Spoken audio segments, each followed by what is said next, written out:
అయితే నాకు ఒక తలంపు వచ్చింది. ఏంటంటే గడిచిన సంవత్సరం అంతా మనం కాచి కాపాడాడు కదా, కాబట్టి దేవునికి కృతజ్ఞత తెలియజేస్తే బాగుంటుంది. కృతజ్ఞత లేని వారంగా మనం మాత్రం ఉండకూడదు, కృతజ్ఞత కలిగి ఉండాలి.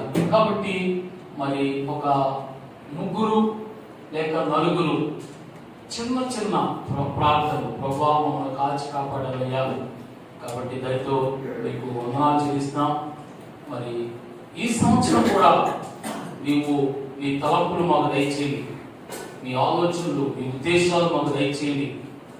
ఆ క్రమంలో మా వ్యక్తిగత జీవితాలు కానీ, కుటుంబ జీవితాలు కానీ, సంఘం కానీ ముందుకు నడిపించబడడానికి కావాల్సినటువంటి మీ యొక్క నడిపింపు, గైడెన్స్ మాకు దయచేయి ప్రభు అని మనం ప్రార్థన చేద్దాం. మొదటిగా గడిచిన సంవత్సరం అంతా కాచి కాపాడినందుకు కృతజ్ఞత తెలియచేద్దాం. భవిష్యత్తు కొరకు కూడా ప్రభావం మమ్మల్ని సిద్ధపరచు అని ప్రార్థన చేద్దాం. సో కాబట్టి మరి ప్రార్థన చేయాలనుకున్న వారు మీరు పైకెత్తితే పరిశుద్ధుడా యేసయ్య, మీ నామమునకు వందనాలు, స్తుతులు, స్తోత్రాలు చెల్లిస్తున్నాం దేవా. అయా గడిచిన సంవత్సరంలో తండ్రి, అయా నిజంతో మమ్మల్ని ఇంకా బ్రతికించిన విధానాన్ని బట్టి స్తోత్రాలు ప్రభా, కృతజ్ఞత వందనాలు ప్రభా.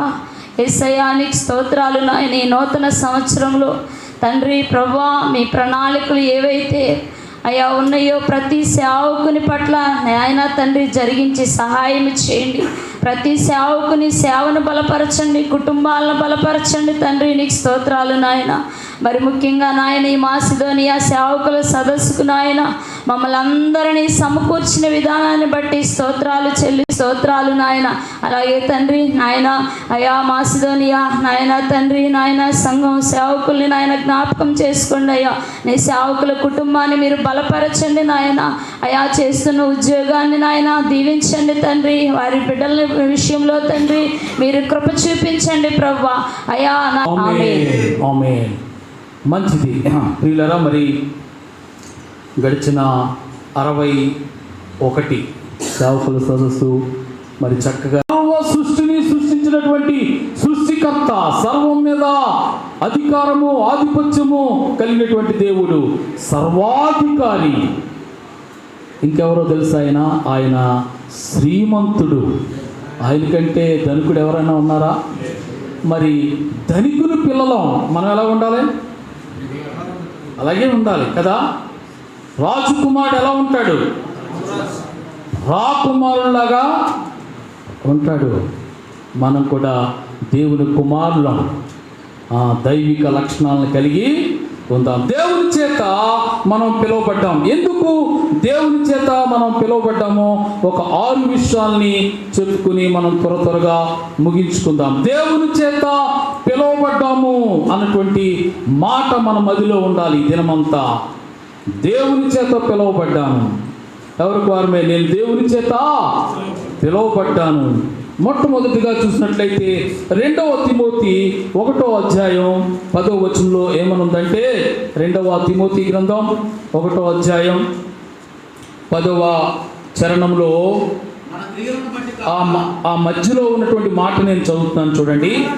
మనలను రక్షించి పరిశుద్ధమైన పిలుపుతో ఆయన మనలను పిలిచెను.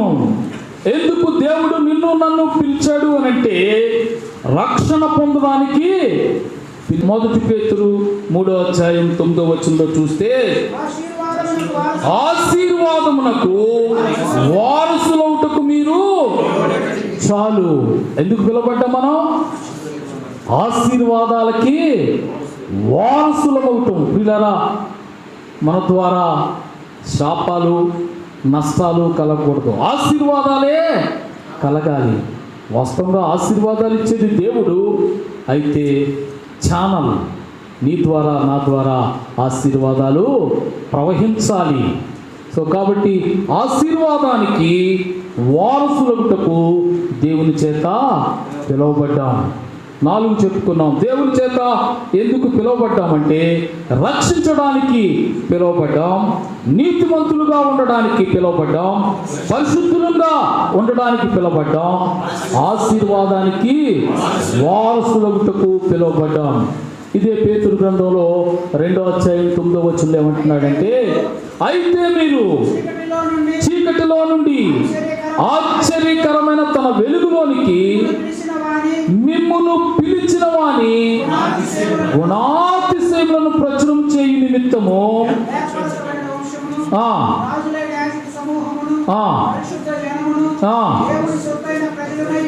అబ్బా, ఎన్ని అతిశయాలు ఉన్నాయో మనకి. ఏర్పరచబడినటువంటి వంశము, రాజులైన యాజక సమూహము, ఇంకా దేవుని సొత్తైన ప్రజలం. మనమే దేవుని ఆస్తి. సో కాబట్టి ఎందుకు దేవుడు మనల్ని పిలుచుకున్నాడు తెలుసా? ఆయన గుణాతిశయాల్ని ప్రచురించడానికి, అంతేగాని మన గొప్పలు చెప్పుకోవడానికి కాదు. మన దగ్గర ఏముంది? ఇప్పితే అంతా కంపే. మన జీవితం అంతా కంపే. మన గురించి ఎందుకు అంత గొప్పలు చెప్పుకోవడం? ఏ పాటి వారం మనం, ఎంతటి వారం? ధూళి లాంటిది మన జీవితం కదా. సో మన గురించి కాదు. స్టేజ్ నీకు ఇచ్చేది, ఆ యొక్క అవకాశాన్ని నీకు ఇచ్చేది దేవుని గురించి చెప్తావని, దేవుణ్ణి కొనియాడతావని. నిన్ను గురించి చెప్పుకోవద్దు, నిన్ను మొదట ముందు పెట్టొద్దు. ఈ రోజుల్లో చాలామంది వారి గొప్పలు చెప్పుకోవడమే ఎక్కువైపోతా ఉంది. వద్దొద్దు. మనం మన గొప్పలు చెప్పుకోవడానికి పిలవబడలేదు. దేవుని గుణాతిశయములను ప్రచురం చేయడానికి మనం పిలువబడ్డాం. సో ఇది ఎన్నోది? 5వది. దేవుని గుణాతిశయాలను ప్రచురం చేయడానికి పిలువబడ్డాం. చివరి మాట చెప్పుకుని మనం ముగిద్దాం. చూడండి, మత్తయి సువార్త 4వ అధ్యాయం 19, 20, 21 వచనాలు చదివితే, మత్తయి సువార్త 4, 19, 20, 21 చదువునైనా. ఆయన నా వెంబడి రండి, నేను మిమ్మును. దేవుడు పిలిచాడు. ఇప్పటిదాకా మీరు చేపలు పడుతున్నారు, మీకు ప్రమోషన్ ఇస్తాను. ఏంటో ప్రమోషను? చేపలు పట్టింది చాలు. ఇక్కడ నుంచి మీరు ఏం పట్టాలి? మనుషులను పట్టాలి. మనుషులను పట్టు జాలరులుగా చేతులని వారితో చెప్పినది. వారు ఏం చేశారంట? వెంటనే వారు తమ వలలు విడిచిపెట్టి ఆయనను వెంబడించెను. సో కాబట్టి ఎందుకు దేవుని చేత పిలువబడ్డామంటే, ఆయన పని చేయడానికి మనం పిలువబడ్డాం. పని చేయాలి. ఈ రోజుల్లో చాలామంది కబుర్లు ఎక్కువ చెప్తారు, పని తక్కువ చేస్తాం. కబుర్లు చెప్పడానికి కాదు పిలిచింది దేవుడు. ఏం చేయడానికి? పని చేయడానికి. పని చేద్దాం. ఇటుకు మీద ఇటుకు ఒకటొకటన్నా పెడతామంటే కొంచెం కొంచెమైనా గోడ కట్టబడుతుంది. కట్టబడడానికి, దేవుని సేవ కట్టబడడానికి, దేవుని మందిరం కట్టబడడానికి, దేవుని సహవాసం కట్టబడడానికి మనం పని చేద్దాం. అంతేగాని కబుర్లు కాదు. చాలామంది అంట పెదవుల మీదే ప్రేమ వలకపోస్తూ ఉంటారు, లోపలే ఉండదు. సో కాబట్టి అలా వద్దు. ఒకవేళ మనం మనుషుల్ని మోసం చేయొచ్చేమో కానీ దేవుణ్ణి మోసం చేయడం. ఏమి విత్తుతామో అదే పంట కోస్తాం. సో నిజమైనటువంటి ప్రేమను విత్తుదాం, ఆ ప్రేమను తిరిగి మరలా మనం కోస్తాం. సో కాబట్టి పిల్లరా, దేవుని పని చేయడానికి పిలువబడ్డాం. దేవుని సేవకులుగా దేవుని పని చేయడానికి మనం దేవుని చేత పిలువబడ్డాం. పిల్లరా, తండ్రి అయినటువంటి దేవుని చేత ప్రేమించబడుతున్నాము. ఈ లోకంలో నుంచి మనల్ని ప్రత్యేకించాడు, రక్షించబడడానికి మనల్ని పిలిచాడు, నీతిమంతులుగా ఉండడానికి పిలిచాడు, పరిశుద్ధులుగా ఉండడానికి పిలిచాడు, ఆశీర్వాదానికి వారసులవుటకు పిలిచాడు, ఆయన గుణాతిశయాల్ని ప్రచురపరచడానికి పిలిచాడు. చివరిగా మనం ఏం చూసుకున్నామంటే, ఆయన పని చేయడానికి దేవుని చేత మనం పిలువబడ్డాం. ఎందుకు దేవుని చేత పిలువబడ్డామంటే ఈ 6 కారణాలని మనం చెప్పుకోవచ్చు. ఇంకా బైబిల్ చదువుతుంటే చాలా కారణాలు మనకు కనపడతాయి. ఒక 6 విషయాలు మనం చెప్పుకున్నాం. దేవుని చేత మరి ఎందుకు పిలువబడ్డామంటే, చివరిగా ఆయన పని చేయడానికి, పని చేసేవారంగా ఉందాం.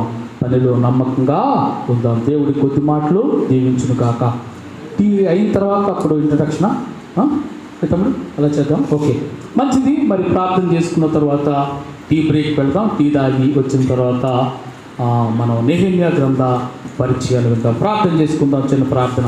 పరిశుద్ధులైన మా తండ్రి, ప్రేమ గల మా ప్రభువా, నీ కొందనాలు. ఈ ఉదయకాల సమయంలో యూదా నాయన తన పత్రిక రాస్తూ మొదటి వచనంలోనే తను పరిచయం చేసుకుంటున్నాడు.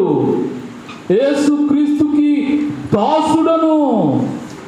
ఎంత మాత్రము తమ్ముణ్ణి అని చెప్పుకోవడానికి సాహసించడం లేదు, కానీ ఎంత తగ్గించుకుని దాసుణ్ణి అని చెప్పుకుంటా ఉన్నాడు. యాకోబు సహోదరుడైనటువంటి యూదాను అని పరిచయం చేసుకుని, ఇదిగో మీరు దేవుని చేత ప్రేమించబడ్డారు, యేసుక్రీస్తులో భద్రం చేయబడి పిలువబడిన వారికి శుభమని చెప్పి రాయనది అంటున్నాడు. అవును ప్రభువా, మీ చేత మేము పిలువబడ్డాం. ఎందుకు మీ చేత మేము పిలువబడ్డామో స్పష్టంగా ఒక 6 విషయాల్ని మాకు తెలియజేశారు. ఆ విషయాల్లో నమ్మకంగా యథార్థంగా ఉండడానికి సహాయం చేయండి, కృప చూపించండి. ఈ ప్రభా, ఈ ముందున్నటువంటి కార్యక్రమం అంతా కూడా నీ మహిమార్థమై జరగడానికి సహాయం చేయమని మా ప్రభువును రక్షకుడును యేసుక్రీస్తు నామమున ప్రార్థన చేస్తున్నాం తండ్రి, ఆమేన్. సో కాబట్టి ఈ సమయంలో మరి ప్రియులు సూర్యరాజు గారు మన మధ్య ఉన్నారు. వారు వచ్చి నెహెమ్యా గ్రంథపు పరిచయాన్ని వారు తెలియచేయాలనే ప్రేమతో వారిని ఆహ్వానిస్తూ ఉన్నాను.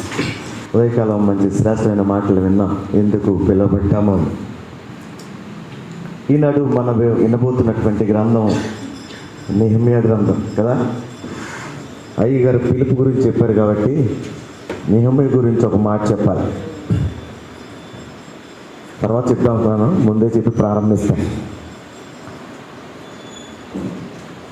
మీరు నెహెమ్యా గ్రంథం చదువుకుంటారు, ప్రసంగాలు చేస్తుంటారు.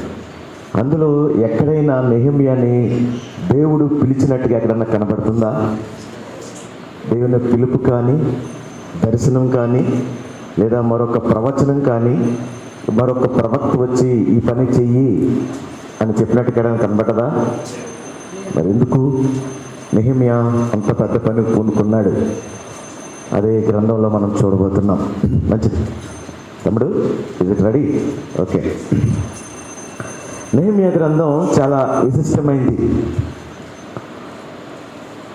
ఎందుకనంటే ఒక పిలుపు లేదు, ఒక దర్శనం లేదు, ఒక ప్రవక్త వచ్చి చెప్పింది లేదు. చాలామంది అనుకుంటారు, ఏంటి తనగానే వెళ్ళి పనిచేసేస్తున్నాడు, ఏంటి ఇతను గొప్ప, మరి అతనుకున్నటువంటి పిలుపు ఏంటి? మనలో కూడా చాలామందికి ప్రశ్న వస్తుంది, ఇతను పరిచర్య చేస్తున్నాడంటే పిలుపు ఉందా కదా? చాలామందికి ప్రశ్న, పిలుపు ఉందా? ప్రతి ఒక్కళ్ళు అడిగే ప్రశ్న ఇది. పిలుపు లేకపోతే పని చేయకూడదా? మరి నెహెమ్యా గురించి అంటే పిలుపు ఎలాంటి పిలుపు అది తేడా చూస్తాం. అంటే ప్రభు కన్సర్న్ లేకుండా మనం చెయ్యం, కానీ పిలుపు ఇలాగే ఉంటుంది అని మాత్రం చెప్పకూడదు. నాకంటే దర్శనం వచ్చింది, నన్ను పిలుచుకున్నాడు కాబట్టి నిన్ను కూడా అలాగే పిలవాలి అనేమి లేదు. మోసేని పిలిచాడు, అబ్రహాంని పిలిచాడు అని చెప్పాడు. యజ్రాని వీళ్ళందరూ, నెహెమ్యా వచ్చాడు, నెహెమ్యాని తను ఎలాగ ప్రభు పిలిచాడో చెప్తాడు. కానీ మనం అనుకున్నట్టుగా ప్రభు ఆయన్ని పిలవలేదు. ఏదో రకంగా ప్రభు నిన్ను స్పందించేలా చేస్తే అప్పుడు నువ్వు పనిలోకి తప్పకుండా వెళ్ళాలి అన్నదే నెహెమ్యా గ్రంథం నుంచి మనం నేర్చుకుంటాం. ఓకే, నెహెమ్యా గ్రంథం గురించి కొన్ని మాటలు జ్ఞాపకం చేసుకుంటాం ఈరోజు. యాక్చువల్గా మరి మనం ఈరోజు మొత్తం గ్రంథం చెప్పుకోవాలి, కానీ ఈరోజు మేము చాలా విశేషంగా భావిస్తూ ఉన్నాం. ఎందుకనంటే మరి సుమారు మూడో కోవిడ్ వేవ్ వస్తుంది కదా. 2 కోవిడ్ వేవ్లు దాటడం, సుమారుగా 62 నెలలు మరి యొక్క సేవకుల ఆత్మీయ సదస్సు మరి దేవుడు తన కృప చేత కొనసాగించడం అన్నది చాలా మరిది సంవత్సరానికి ఇది ప్రారంభ నెల కావటం కూడా దీన్ని బట్టి అందరం కలిసి మరి తెలంగాణ ఉన్నటువంటి సహోదరులు, ఇక్కడ ఉన్నటువంటి సహోదరులు, సేవకులందరూ కూడా కలిసి ఈ కూడుకును, ఈరోజు కూడుకును ఒకరితో ఒకరు సంతోషంగా జరుపుకోవాలి. అందులో భాగంగానే నెహెమ్యా గ్రంథాన్ని కొంచెం అవసరం తగ్గించి ఓన్లీ పరిచయ మాటలు చెప్పి మిగతా కార్యక్రమం చాలా అందరినీ కలిసి మాట్లాడే విధంగా ఒకరిని పలకరించుకునే విధంగా ఈ రోజుని విశేషంగా జరపాలి అన్నటువంటి ఆలోచన సేవకులకి వచ్చింది. ఇంకా రాలేదా? ఇందాక అయ్యగారు చెప్తున్న మాటలు చాలా మాటలు కనెక్ట్ అవుతూ ఉన్నాయి. ఈ పని ఎవరి వల్ల జరిగింది? మనం అనుకోవచ్చు కదా, నెహెమ్యాకి ఎలాంటి పిలుపు లేదండి, దేవుని యొక్క దర్శనం లేదండి అంటే, ఇప్పుడు ఏం చెప్తున్నాడు నెహెమ్యా? ఈ పని దేవుని వలన జరిగింది, దేవుని యొక్క సహాయంతో జరిగింది. ఎందుకు ప్రారంభించినట్టు పని తను ముగించగలిగాడంటే ఏంటది? దేవుని యొక్క సహాయంతో దేవుడే పని జరిగించాడు అని. ఈ పని ప్రతిలో ఇంకొక విషయం కూడా గమనించాను. ఈ గ్రంథం అంతట్లోనూ మనకి నెహెమ్యా తానే స్వయంగా పూనుకొని పనిచేస్తున్నవాడిగా కనపడతా ఉంటాడు. కానీ నెహెమ్యా అంటాడు, దేవుని యొక్క ఆలోచన, దేవుని యొక్క హస్తము, దేవుని యొక్క సహాయము అన్న మాటలు మనకి, అంటే దేవుడు ముందు లేకుండా తనే ముందు వెళ్తున్నట్టున్నాడే అన్నట్టే కనపడుతుంది గ్రంథం. కానీ మనం పని అయిపోయిన తర్వాత కానీ ఆ వచనాల తర్వాత కానీ చూసినట్లయితే, అయ్యో ఇది దేవుడే నడిపించాడు, దేవుడే సహాయం చేశాడు, ఇది దేవుడిచ్చినట్టు ఆలోచనే అంటాడు. దేవుడు నా హృదయంలో ఉంచేటువంటి ఆలోచన అంటాడు నెహెమ్యా. ఎందుకు ఇంత భారము నెహెమ్యా, ఎందుకయ్యా నీకు అంటే, ఇది నా హృదయంలో దేవుడు పెట్టినటువంటి ఆలోచన, అందుకనే నాకు ఇంత భారం, అందుకని నాకు ఈ పరిచర్య. ఎందుకు నీకు ఎంత ఆలోచన వచ్చింది అని అంటే, నేను దేవుని లేఖనాల దగ్గర ఉన్నాను, ఆ పట్టణం గురించి, నా దేవుడి గురించి తెలుసుకుంటూ ఉన్నాను కాబట్టే ఆ పట్టింపు, అందుకనే నాకు దేవుడు ఆ తలంపులు ఇచ్చాడు. మనం ఎక్కడో ఉంటే మనల్ని పిలిచి ఆ తలంపులేమి మన హృదయాల్లో దేవుని చెంత ఉన్నాడు, దేవునితో ఉన్నాడు కాబట్టి దేవుని ప్రజల గురించి ఆలోచించగలిగాడు కాబట్టి దేవుడిచ్చిన తలంపులను బట్టి పనికి పూనుకున్నవాడిగా కనబడతాడు అన్న సంగతిని మనం చూస్తాం. అది ముఖ్య అధ్యాయము 9వ అధ్యాయం. ఈ అధ్యాయం మనకు చాలా మాటలు మనకి నేర్పిస్తుంది. ఆ మాటలన్నీ చదివించిన కానీ మనం చదువుకుందాం. 9వ అధ్యాయం మాత్రం చాలా ప్రాముఖ్యమైనటువంటి అధ్యాయంగా మనకి కనబడుతుంది. నెహెమ్యా గ్రంథంలో చారిత్రాత్మకమైనటువంటి లేదా వేదాంతమైనటువంటి నేపథ్యాలు ఏంటంటే, దేవుని వాక్య పఠనం పట్ల శ్రద్ధాసక్తులు, దేవుని వాక్యానికి ఆ ప్రజలట నిలవబడి వినటం, ఎంత భయభక్తులు వారు ఆ వాక్యం పట్ల కనపరుస్తారో ఆ భాగానికి మనం వెళ్ళినప్పుడు, అరే దేవుని మాటలు వింటున్నప్పుడు మనం ఎలా ఉంటున్నాం, ఎలా కూర్చుంటున్నాం, ఒంటి మీద బట్టలైనా ఉంటున్నాయా, పడుకొని చదువుతున్నావా, కూర్చొని చదువుతున్నావా, అసలు ఆ ప్రదేశం ఎలా ఉంచుకుంటున్నాం, ఎంత పవిత్రంగా గ్రంథాన్ని భావిస్తున్నామో ఒక్కసారి మనల్ని పరిశీలించుకోవడానికి ఆ మాటలు ఎంతైనా అవసరం అవుతాయి. దేవుని వాక్యం పట్ల మనం ఎంత భయభక్తులు కనపరచాలో అన్న విషయాలు మనకి ఈ గ్రంథంలో మనకి కనపడతాయి. నేర్చుకుందాం దేవుని వాక్యానికి మనం ఎంత శ్రద్ధాశక్తులు కనపరచాలి అన్న సంగతి. నెహెమ్యా యొక్క విధేయత, నిశ్చయిత, అరే ఎన్ని అడ్డంకులు కనపడినా కానీ ప్రారంభించినటువంటి పనిని ఎందుకు ముగించకుండా వెళ్ళిపోకుండా ఉన్నాడు? చంపేస్తున్నా వెళ్ళిపోలేదే, ఏడుస్తున్నా వదిలేదే, తిట్టినా వెళ్ళిపోలేదే, నిందించినా వెళ్ళిపోలేదే, రాజుకే శత్రువు అని చెప్పినప్పటికీ వెళ్ళిపోలేదే, కుట్రలు పడినప్పటికీ ఆపలేదే. ఎందుకు? ఏంటంటే ఇది నెహెమ్యా యొక్క నిశ్చయిత, స్ట్రాంగ్ డిటర్మినేషన్. ఒక ఆయన వ్యాన్ వెర్స్బెగర్ ఈ మాట అంటే, బీ డిటర్మైన్డ్. నెహెమ్యా గ్రంథానికి పెట్టిన పేరు ఏంటంటే బీ డిటర్మైన్డ్. నెహెమ్యా గ్రంథం మనకి ఏం గుర్తు రావాలంటే, పని ప్రారంభించడం మాత్రమే కాదు, పని కడ వరకు తీసుకెళ్ళి ఎలా ముగించాలో నేర్పేటువంటి గ్రంథమే నెహెమ్యా గ్రంథం. Be determined. ఎప్పుడు కూడా నిశ్చయిత కలిగి ఉండండి. ఏ పిలుపు చేత పిలువబడ్డారో, ఏ పరిచర్యనైతే దేవుడు మీ చేత ప్రారంభించారో మీ ప్రాణమంత ఉన్నంత వరకైనా లేదా ప్రభు వచ్చేంత వరకైనా ఆ పనిని ముగించే వరకు కూడా మీరు నిశ్చిత కలిగి ఉండటం నేర్చుకుందాం నెహెమ్యా నుంచి. ప్రాణాలే పోయినా, నిందలే వచ్చినా, తిరస్కరణలే వచ్చినా, ఆఖరికి గవర్నమెంట్ వారే మన శత్రువుగా మారిపోయినప్పటికీ కూడా ప్రభువా, ఈ నేను పరిచర్య నీతో ప్రారంభించాను, ఈ పరిచర్య నా ప్రాణం కానీ నీ రాక కానీ ఏది ముందైతే అది అప్పటి వరకు నేను ముగించే వరకు కూడా ఉండాలి ప్రభువా అని. ఎందుకంటే యేసు ప్రభు వారు వచ్చిన పని ముగించారా, ముగించలేదా? ఆయన అన్నాడు, ఇదిగో ప్రభువా సమస్తము సంపూర్ణముగా నెరవేర్చి తిని, నో మోర్, ఇంకేమీ బ్యాలెన్స్ లేదు. ప్రభు అక్కడ కూడా మనకి కనబడతాడు. కాబట్టి నిశ్చిత, అదే రీతిగా దేవునికి విధేయత, దేవుని వాక్యానికి ఆయన అంత విధేయత ఇచ్చాడు. మరి పిలుపులు దర్శనాలకే కాదండి, వాక్యానికి కూడా అంతే విధేయత. దేవుడి మన హృదయంలో పుట్టించిన భారానికి కూడా అంతే విధేయత. విధేయత దేవునికి కనపరచడం మనం నేర్చుకోవాలి. లక్ష్యం పట్ల ఆ నిశ్చయిత ఎప్పుడు కూడా చెదిరిపోకూడదు. మనం ఏ గురుతో అయితే ఈ పిలుపుని అందుకొని ప్రయాణం ప్రారంభించామో అది ముగిసే వరకు కూడా మన నిశ్చయం మారిపోకూడదు, అటు ఇటు తొలగిపోకూడదు. ఓ ఇక్కడ లాభం లేదు కాబట్టి అక్కడ లాభం, ఇది పనికిరాదు కాబట్టి ఇంకొక కార్యక్రమం చూసుకుందాం, ఇది లేదు కాబట్టి ఈ పాస్టర్షిప్ కుదరదు కాబట్టి రియల్ ఎస్టేట్లోకి వెళ్దాం. కుదరదు. పిలుపుని బట్టి చక్కగా నిశ్చయిత కలిగి స్ట్రాంగ్లీ మన డిటర్మినేషన్ ఉండాలని ప్రభు కోరుకుంటున్నారు. వ్యతిరేకతలు, ఎన్ని వ్యతిరేకతలు మనకి ఈ గ్రంథంలో కనబడతాయి. ప్రజల నుంచి, ఇంటి వారి నుంచి వస్తాయి, బయట వారి నుంచి వస్తాయి. మరి ఇన్ని వ్యతిరేకలు దాటుకుంటూ వెళ్ళడం. మొదటిది వాక్యం, రెండవది విధేయత, మూడవది వ్యతిరేకతలు మనకి కనబడతాయి. తర్వాత చూడండి, దేవుని బాహు, దేవుని యొక్క హస్తము మనకి కనబడుతుంది. ప్రతి దాంట్లో దేవుని కృపాహస్తము, మహాకృప కలిగినటువంటి దేవుని హస్తము నాకు సహాయం చేసింది అని మరొక మాట అంటాడు.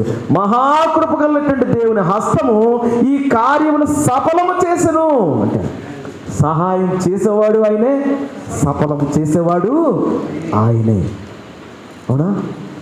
పని అప్పగించిన వాడు ముగించగల సమర్థుడు. నువ్వు నమ్మితే ఆ నమ్మకమైన దేవుడు నమ్మనటువంటి నిన్ను నమ్మాడు. నువ్వు నమ్మితే నీ పరిచర్యను నమ్మకంగా నువ్వు ముగించటానికి ఆ నమ్మకమైన దేవుడు తన కృపాహస్తాన్ని నీకు సహాయంగాను, నీవు చేసే పని సఫలవంతంగాను జరగటానికి సమర్థుడు. అటు యేసు ప్రభు వారికి మనం ఎంతైనా రుణస్థులం. ఇందాక మీరు పాటలు పాడుతుంటే నాకు మరి బ్రదర్ ఎవరు తెలంగాణ నుంచి వచ్చిన బ్రదర్ పాడిన పాట నాకు ఒక సన్నివేశం గుర్తొచ్చింది. నా మనసు ఎంతో పరవశించిపోయింది. మరి ప్రభు ఆత్మతో నింపుతున్నట్టుగా అనిపించింది. ఎందుకనంటే దేవుడు కాని వారికి మీరు చాలా విషయాలు చూసారు లేదో, కొంతమంది శరీరాలకి గాయాలు చేసుకుంటారు, కొంతమంది నాలుకకు కుచ్చుకుంటారు, కొంతమంది కొరడాలతో కొట్టుకుంటారు, కొంతమంది పొర్లి దండాలు పెడతారు.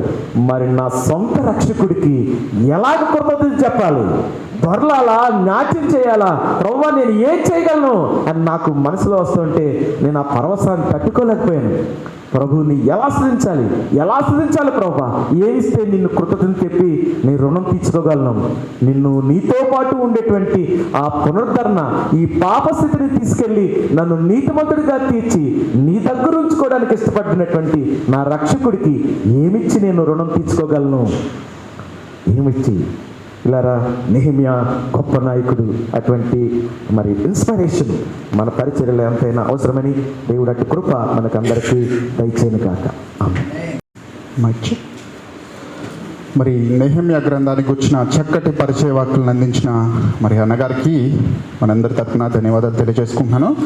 ముందుగా మీ అందరికీ వందనాలు. ప్రత్యేకంగా తెలంగాణ మద్దెలగూడెం పాస్టర్స్ సదస్సు ఆ ప్రాంతం నుంచి వచ్చినటువంటి మీ అందరికీ మరొకసారి ఈ మాసిదోనియా సహవాసానికి స్వాగతం చెప్తున్నాను. చాలా సంతోషంగా ఉంది, ఇంతమంది చక్కగా ఇలా నిండిపోయి కనిపిస్తుంది. చక్కగా చాలా సంతోషకరంగా ఉంది.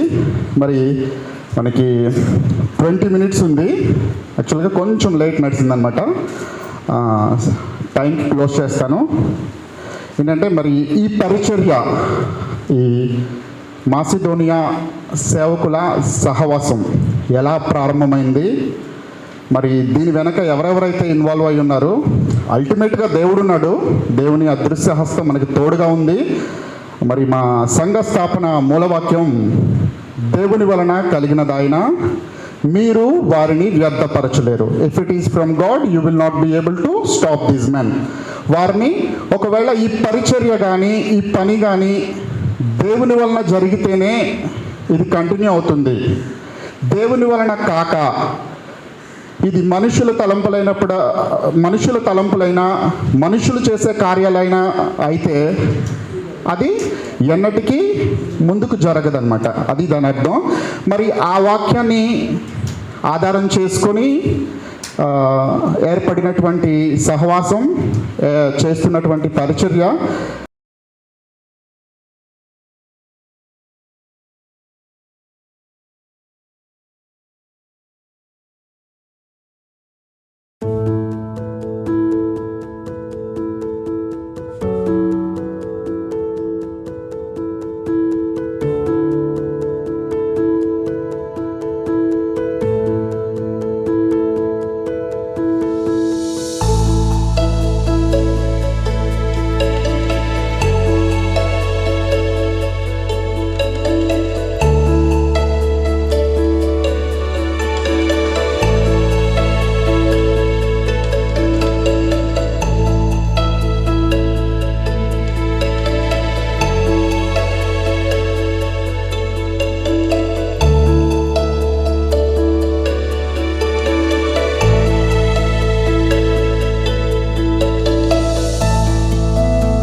మరి దీని గురించి మీకు ఒక చిన్న ఓరియంటేషన్ చూపించాలని అనుకుంటున్నాను. అందరికీ స్క్రీన్ కనిపిస్తుందండి. మరి ఈ 62వ సేవకుల సదస్సు ఇది 2015 ఆగస్ట్ 20వ తారీఖున ప్రారంభించబడింది. సో చుట్టుపక్కల ఉన్నటువంటి కొంతమంది సేవకుల్ని చేరదీసి వారిని ఆత్మీయంగా బలపరిస్తే బాగుంటుంది అని అప్పట్లో మరి 4 సేవకులు దగ్గరలో ఉన్నవారు, జె సాల్మన్ రాజు గారు దుగ్గిరాలపాడు నుంచి మరి ఆయన వచ్చినట్లేరు, ఎం ఇస్రాయేల్ గారు, సిహెచ్ ఇస్సాక్ గారు, రాంబాబు గారు, ఒకళ్ళిద్దరు ఉన్నారు. మరి వారు 4 అంటే కొంచెం పరిచయస్తులు అనమాట, దగ్గరలో ఉన్నవారు. వారిని కూర్చోబెట్టి మరి వారు గ్యాదర్ అయ్యి కొంచెంసేపు వాక్యం చెప్పుకోవడానికి మీరు వారిని వ్యర్థపరచలేరు. అపోస్తుల కార్యాలు 5:39 ఉంటుంది, మీరు తర్వాత అయినా చదవండి. మరి ఆ అపోస్తుల్ని పట్టుకొని మరి వాళ్ళు సభ ఎదుట హాజరుపరిచినప్పుడు వారిని చంపేద్దాము లేకపోతే వారిని శిక్షిద్దాము అని అక్కడ ఈ సంఘ స్థాపన మూలవాక్యం. మరి నిజంగా ఈ వాక్యం అయితే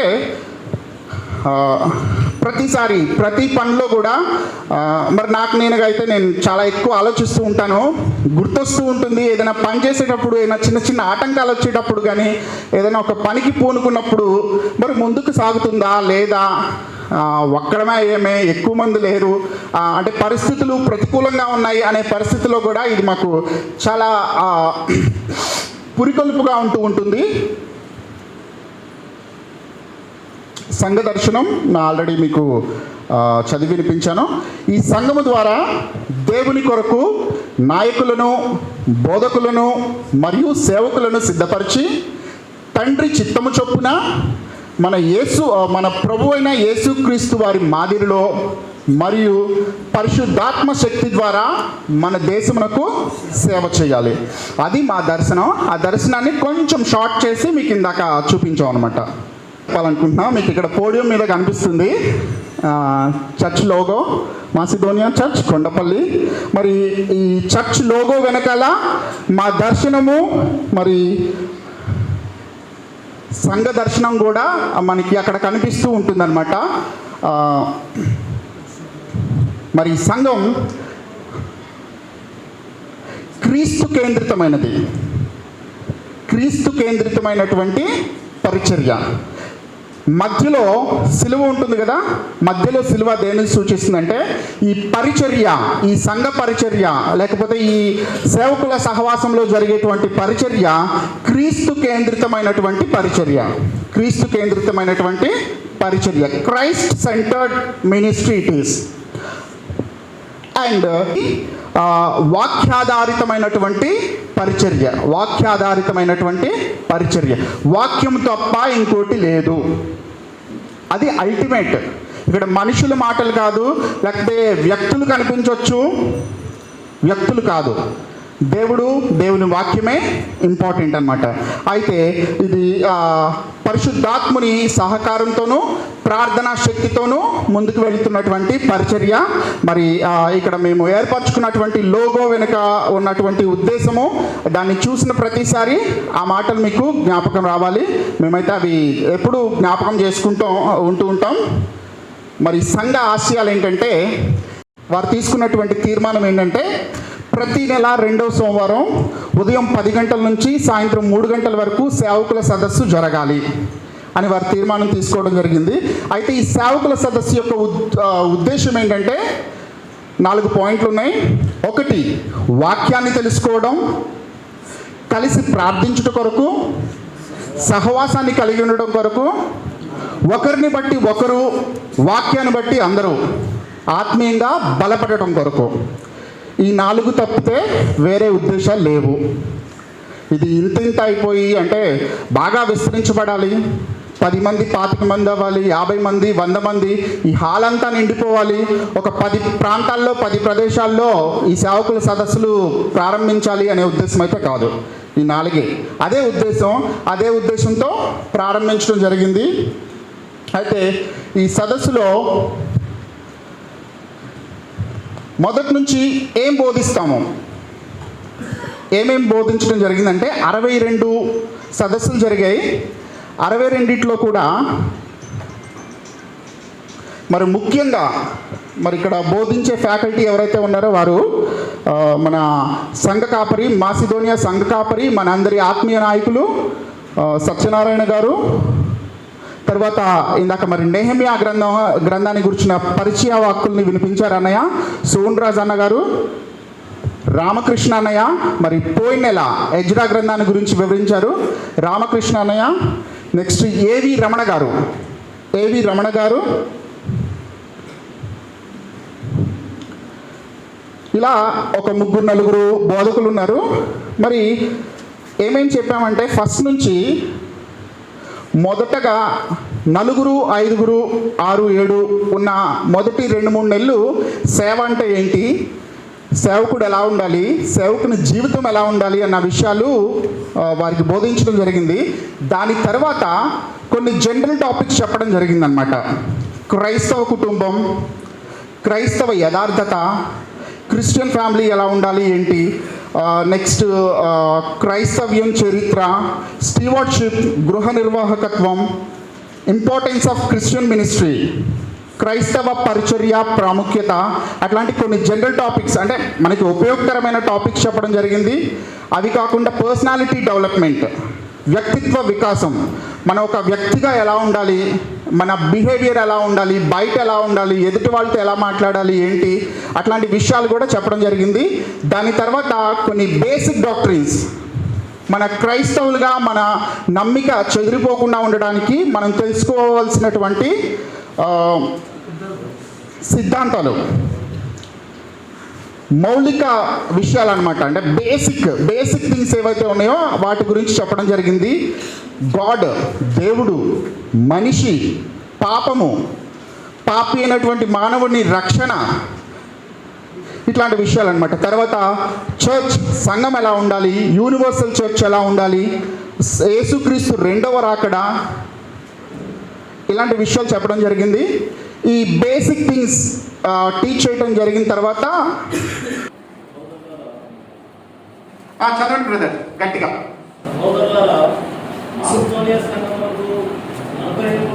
దేవుని కృపను గురించి మీకు తెలియజేస్తున్నాము. ఎలాగనగా వారు ప్రభు శ్రమల వలన పరీక్షింపబడగా అత్యధికంగా సంతోషించి మరియు వారు నిరపేదలైనను వారి దాతృత్వము బహుగా విస్తరించెను. ఈ కృప విషయంలోనూ పరిశుద్ధమైన పరిచర్యలో పాల్గొన్న విషయంలోనూ మనపూర్వకంగా మిమ్మల్ని వేడుకొనుచు వారు తమ స్వాస్థ్యము కొలదిగా వారు తమ సామర్థ్యము కొలదియే కాక. ఇది మరి మాసిదోనియా ప్రాంతంలో ఉన్నటువంటి సంఘమును గురించి పౌలు కొరింథీయులకు రాస్తున్నటువంటి 2వ పత్రికల్లో చెప్తూ వస్తున్నాడు అనమాట. మరి దీని గురించి ఆ రోజు 1999లో స్టీవెన్ రాయ్ గారు గృహ నిర్వాహకత్వంలో ఇది ఒక ఆదర్శమైనటువంటి సంఘము అని చెప్తూ ఇది ఒక మోడల్ చర్చ్, మాసిదోనియా చర్చ్ అనేది ఒక ఆదర్శవంతమైన ఒక మాదిరి కలిగినటువంటి సంఘము అని ఆయన టీచ్ చేస్తూ ఉన్నారు. మరి ఆ టైంలోనే మరి మన నాయకులు సత్యనారాయణ గారికి మనసులో ఆలోచన పడింది.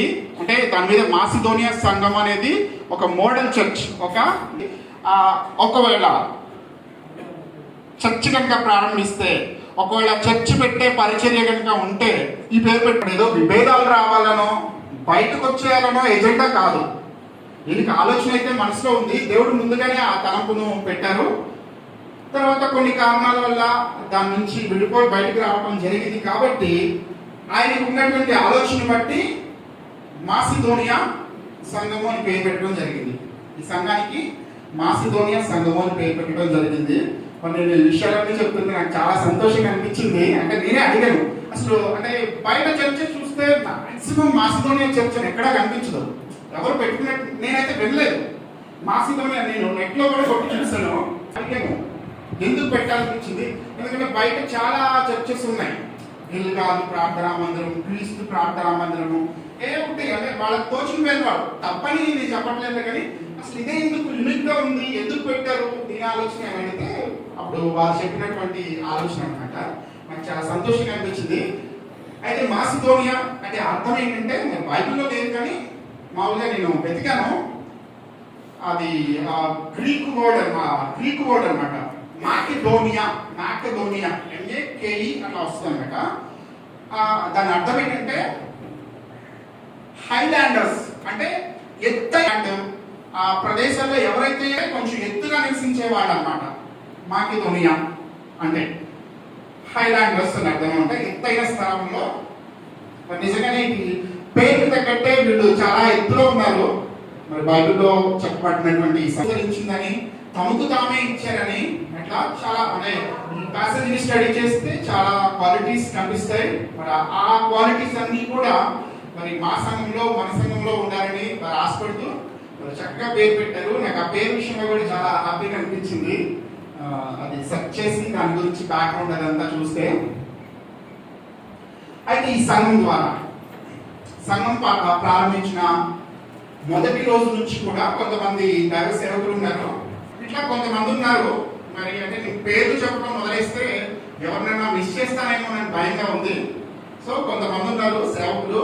మరి వారు ఆయా సమయాల్లో మరి సంఘానికి వచ్చి ఈ సంఘంలో వారిని బలపరచడం, వాక్యపరంగా బలపరచడం అనేది జరుగుతూ ఉండేదన్నమాట. మరి వీటన్నిటికంటే కూడా గొప్ప ఆశీర్వాదం ఏంటంటే రైట్ డాక్ట్రిన్లో ఉండదు. ఇప్పుడు మరి ఈనాడు క్రైస్తవ్యంలో ఎన్నెన్నో తప్పుడు బోధలు ఉన్నాయి. బయటకెళ్ళి చూస్తే ఒక్కొక్కరు ఒక్కొక్క తీరుగా నడుస్తూ ఉంటారు. కానీ ఒక రైట్ డాక్ట్రిన్, ఒక మంచి సరైన సిద్ధాంతంలో సరైన త్రోవలో నడవడం అనేది, చక్కటి వాక్యపు అవగాహన కలిగి ఉండడం అనేది అది నిజంగా దేవుని ఆశీర్వాదం. బిల్డింగులు కాదు, మేడలు, మిద్దెలు, లేకపోతే ఇంకోటి కాదు ఆశీర్వాదం. సరైన వాక్యపు అవగాహనలో ఉండడమే ఆశీర్వాదం. యేసుక్రీస్తు నామములో మీ అందరికీ వందనాలండి. మనం చూడడం చాలా సంతోషంగా ఉంది. నేను చెప్పడానికంటూ నేనేం ప్రిపేర్ అవ్వలేదు. రాజేష్ మొత్తం మీకు జూమ్ చేసి చూపించారు. సో అది సరిపోయింది అనుకుంటాను. అయితే ఈ సంఘానికి దేవుడు ఒక విజన్, ఒక దర్శనం ఇచ్చాడు. ఆ దర్శనం తర్వాత ఏంటంటే దానికోసం పనిచేసే వ్యక్తులను కూడా దేవుడే సిద్ధపరిచాడు. కాబట్టి ఇది ఇలా కొనసాగుతుంది. దర్శనం అనేది ఏంటంటే మనం ఫ్యూచర్ని దృష్టిలో పెట్టుకొని, మరి అయ్యగారికి వచ్చిన దర్శనం అది, దానికి సహాయకుల్ని దేవుడిని అడిగితే సహాయకుల్ని సిద్ధపరిచాడు దేవుడు. కాబట్టి ఈ మిషన్, దాన్ని మిషన్ అంటారు. అంటే ఒక మంచి పనికి మనుషుల్ని సమకూర్చడం. అది కంటిన్యూస్గా జరిగే ప్రాసెస్, అది ఎక్కడ ఆగదు. ఈ దర్శనం ఫుల్ఫిల్ అయ్యినా కానీ అది ఇంకా, ఒకవేళ దర్శనం చెప్పిన మనుషులు లేకపోయినా కానీ అది మాత్రం కొనసాగుతూ ఉంటుంది. అది మిషన్ అంటారు అన్నమాట. సో దానికి కూడా దేవుడు అందరినీ సిద్ధపరిచాడు. అలాగే చర్చ్కి కొన్ని వాల్యూస్ ఉంటాయి. ఆ వాల్యూస్ ఏంటంటే లవ్ గాడ్, లవ్ పీపుల్. మనం దేవుడిని ప్రేమించాలి, మనుషుల్ని ప్రేమించాలి, అంతే. అవే values. So preparing servants to serve the nation, అంటే మన దేశానికి కావాల్సిన సేవకుల్ని మనం సిద్ధపరచాలి. ఈ రోజుల్లో చూస్తే చాలా డాక్ట్రిన్స్, అంటే సిద్ధాంతాలు రకరకాలుగా ఉన్నాయి. ఒక్కొక్క సిద్ధాంతాన్ని మరి రకరకాలుగా బోధిస్తూ ఉంటారు. కొంతమందికి అంటే బాగా దేవుళ్ళలో బాగా అనుభవం ఉన్న వాళ్ళకి అర్థమవుతాయి, కానీ కొంతమందికి దారి మళ్ళీ అవకాశం కూడా ఉంది. కాబట్టి what is the right doctrine తెలుసుకుంటే, రాజేష్ చెప్పారు కదా, అదే బ్లెస్సింగ్, అదే ఆశీర్వాదం మనకి. పాష గారి గురించి చాలా వివరంగా చెప్పాడు ఆయన, రాజేష్ గారు. నేను ఒక్క మాట చెప్తాను, జాగ్రత్తగా అర్థం చేసుకోండి. మనం పని చేస్తే అలసిపోతాం, అర్థమైందా? పని చేస్తే అలసిపోతాం, ఆయన పని చేయకపోతే అలసిపోతాం, పని లేకపోతే అలసిపోతాం. ఇప్పుడు ఈ కార్యక్రమం అయిపోయినా 5 గంటలకు మడిచేసి పలానా చోట వాక్యం బోధించాలంటే రెడీ. మీరు చేయగలరా? అలసిపోండి, బాగా తిన్నాక పడుకుందాం, ఇంటికి వెళ్ళాం. అలాగ ఉండదు. అది దేవుడిచ్చిన వరం. సో అలా ఉంది కాబట్టి మనం దీన్ని ముందుకు తీసుకెళ్తున్నాం. రాజేష్, నా టైం అదే చెప్తాను, దానికోసమే ఈ దాతృత్వం కలిగినది ఏంటని నేను మీకు ఎక్కువ టైం ఇవ్వాలి ఫ్రీగా మాట్లాడటానికి. చక్కగా మిమ్మల్ని మీరు పరిచయం చేసుకోండి, ఎక్కడి నుంచి వచ్చారు ఏంటి, మీరు చెప్పాలనుకున్న మీ అనుభవాన్ని కొద్ది మాటల్లో. దేవుని నామ స్తోత్రం కలిగిన గాక. కూడా వచ్చిన మీ అందరికి వందనాలు. మరి ప్రత్యేకించి సత్యనారాయణ గారికి వందనాలు. మరి అన్నగారితో పరిచయం మమ్మల్ని మేము కలుసుకుంది అగ్గయ్య సెమినార్ ద్వారా జీకొండూరులో జరిగినప్పుడు. అగ్గయ్య సెమినార్ జరిపించినప్పుడు ఆ సెమినార్లో చాలా విషయాలు నేర్చుకున్నాం. చాలా డౌట్స్ ఉండేవి. ఆ డౌట్స్ అడిగినప్పుడల్లా అన్న నవ్వుతూ మళ్ళీ పర్సనల్గా వాటిని ఎక్స్ప్లెయిన్ చేస్తూ ఉండేవాడు. నేను ఆ రోజు నేర్చుకున్న పాఠం ఏంటంటే, సేవకులు ఏ విధమైన రూపాంతరం పొందాలి, చితకొక చిలుక దాని జీవిత విధానాన్ని మరి బోర్డు మీద ఎక్స్ప్లెయిన్ చేస్తూ అది ఏ విధమైన దశలో నుంచి అంచెలంచెలుగా మారుతూ అది ఫలభరితమైన జీవితాన్ని, ఆహ్లాదకరమైన జీవితాన్ని ఇస్తుందో అంశాన్ని చెప్తా బలపరిచారు. ఈ సంఘం ద్వారా అంటే సంఘాన్ని కానీ వ్యక్తుల్ని కానీ నేను ఎక్కువ చేయట్లేదు. ప్రభు కృప చూపాడు కాబట్టి, ప్రభు హస్తం నాకు తోడుగా ఉంది కాబట్టి మరి ఆత్మీయంగా ఎదగటానికి నాకు చాలా ఉపయోగకరంగా ఉంది. మరి రీసెంట్గా మరి ఇక్కడి నుంచి వెళ్ళినటువంటి మరి సహోదరులు సంపంగి శ్రీనివాస్ గారు ఎప్పుడు ఒక మాట చెప్తూ ఉంటారు, మాసిదోనియా చర్చ్ అంటే ఒక ట్రైనింగ్ ఇన్స్టిట్యూట్ అని చెప్పేవాళ్ళు అనమాట. మాసిదోనియా చర్చ్ అంటే ట్రైనింగ్ ఇన్స్టిట్యూట్, ఒక తర్ఫీదు కేంద్రం. ఇక్కడ ఎదిగిన వాళ్ళు ఎవరైనా కానీ బయటకు వెళ్తే ప్రభు పరిచర్య చేసి తీరాల్సిందే. అన్ని రకాలైనటువంటి తర్ఫీదు ఉంటుంది. ప్రార్థనలో కానీ వాక్యంలో కానీ చక్కగా అన్ని రకాల. ఆయన ఇక్కడ నిలబడి వాక్యం ఎలా చెప్తారో మేము ఎవరైనా మాట్లాడుతుంటే అక్కడ కూర్చొని అంతే సంతోషిస్తూ ఉంటారన్నమాట. చిన్నపిల్లలైనా పెద్దవాళ్ళైనా యవనస్తులైనా కానీ ఎవరైనా కూర్చొని అంటే ఇక్కడ వాక్యం చెప్తూ ఉంటే బోధిస్తూ ఉంటే అసలు ఆయన ఆనందానికి అవధులు ఉండవన్నమాట. చాలా ఎంజాయ్ చేస్తూ ఉంటారు. చాలా అంటే నిజంగా ఇది గర్వపడాల్సిన విషయం. నేను దాన్ని బట్టి మరి ఇక్కడ ఈ సంఘంతో అంటే సంఘంతో కట్టుబడి ఉండడాన్ని బట్టి నేను చాలా సంతోషపడుతున్నాను. మరి ప్రత్యేకంగా మీ అందరికీ ధన్యవాదాలు. మీ అందరిని బట్టి నేను మరి ఉంటుంది కాబట్టి అలా ఉంటుంది. ఏదైనప్పటికీ కూడా సేవకులు అలాంటి ఫ్యూచర్ పట్ల దృక్పథం కానీ దేవుని మనసు కానీ కలిగి ఉండడం అన్నది గొప్ప సంగతి. ఇంకొక విషయం ఏంటంటే, మనం ప్రతి పనిని ప్రారంభించడానికి చాలా భయపడతాం. ఏదైనా కొత్త పని ప్రారంభించాలంటే బహుశా ఈ సేవకుల సదస్సు అనుకోండి, ప్రారంభించాలంటే చాలా కష్టంతో కూడుకున్న పని. నాకు చాలాసార్లు అనిపిస్తుంది, నేను కొత్తగా స్టార్ట్ చేసే పనులు నేను స్టార్ట్ చేయలేనేమో.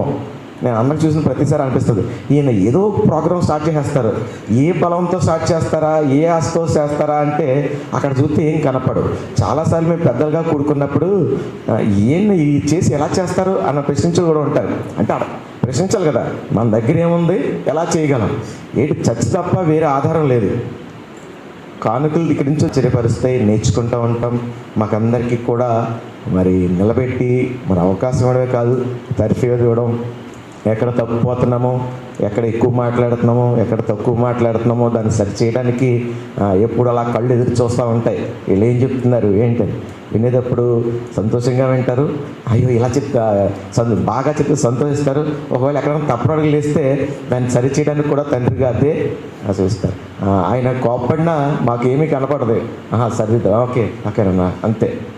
మేము ఎదురు చెప్పడానికి కూడా మేము ఎప్పుడు ఇష్టపడం, ఎందుకంటే ఆ ఉద్దేశం మంచిది, మేము దాన్ని అర్థం చేసుకుంటాం. ఆయనకి దగ్గరగా ఉంటేనే కానీ ఆయన మాటలు అర్థం కావు. చాలామందికి ఆయన చేసే పనులు అర్థం అవ్వవు, ఆయన మాట్లాడే మాటలు కూడా మాటలేమో కోపంగా ఉన్నట్టు కనపడతాయి, చేసే పనులేమో వ్యర్థంగా చేస్తున్నారేమో అనిపిస్తుంది చాలామందికి తెలియని వాళ్ళకి. కానీ లోపడుండి చూసిన వాళ్ళకి అది అర్థం, ఇది దేవుని మనసు, ఇది దేవుడి పని అని. ఇవి ఎట్టి కృప ఆయనకి ఇచ్చారు, ఆయన ద్వారా మాకందరికీ కూడా ఆ కృపను పంచారు. అందుని బట్టి దేవునికి వందనాలు. అలాగే మాస్తోనే సంఘానికి ఇచ్చినటువంటి అవకాశం ఇచ్చి రాజేశ్వరికి కూడా వందనాలు. అంటే మిమ్మల్ని పరిచయం చేసినట్టు కూడా ఉంటుంది. కరుణన్నయ్య రాలేదు, అయితే అంటారు కనపడని నాలుగో సింహం అని. అన్న కనిపించరు ఎక్కడ, కానీ ప్రతి దానిలో కూడా అన్నయ్య హస్తం ఉంటుంది అనమాట. ఏదైనా పనులు చేస్తా ఉంటే చాలా సైలెంట్, ఇక్కడికి వచ్చి మాట్లాడటం, ఎక్స్పోజ్ అవ్వడం అట్లా ఏముండదు. చాలా సైలెంట్గా చేసుకుంటూ వెళ్ళిపోతారు అనమాట. మరి పర్సనల్గా నాకు చాలా ఇష్టమైన వ్యక్తి. మరి అన్నని కూడా ఒక 2 విషయాలు పంచుకోమని. అందరికీ వందనాలండి. నాకు ఎక్కువ మాట్లాడటం రాదు. ఈ సంఘం ద్వారా ఎంతో బలపడ్డాను సార్. నేను కుటుంబ పరంగా కానీ చిన్నప్పటి నుంచి ఆత్మీయంగా చాలా అభివృద్ధి చెందాను. మరి సంఘాన్ని బట్టి, మా సేవకులను బట్టి, అందుని బట్టి మేము దేవునికి ఎంతో మయంపరుస్తున్నాం. మరి ఈ అవకాశాన్ని బట్టి మేము అందరికీ వందనాలు తెలియజేస్తాం. Thank you.